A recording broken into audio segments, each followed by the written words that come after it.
ეს არის ბრძოლა სამყაროს სულისთვის. დროთა დინებაში, სამყაროთა გზაჯვარედინზე, სადაც ძველი მიწა თავის საიდუმლოებებს ინახავს. პატარა სამოთხე, რომელიც მხოლოდ ღირსეულთა ხვედრია. შენ უბრალო მეომარი არ ხარ. შენ ამ მიწის გული ხარ. ეს უბრალო ომი არ არის. ეს არის ბრძოლა სამყაროს სულისთვის.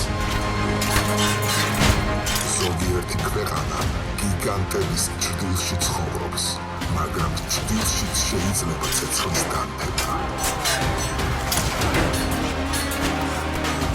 ამ სამოთხის მოსაპოვებლად მხოლოდ იარაღი არ კმარა. სმენა ერთადერთია, რასაც ვერავინ მოერია. სწორედ ამ გზაჯვარედინზე წყდება ძლიერთა ბედი. ისინი ცეცხლით მოვიდნენ, მაგრამ ვერ გაგვტეხენ, რადგან ჩვენ ვიცავთ რწმენას, ღირსებას, თავისუფლებას. რამდენი დამპყრობელიც არ უნდა მოსულიყო, აქ ყოველთვის ისმოდა ერთი ხმა. ღმერთო, დაგვიფარე. ცეცხლი და რწმენა.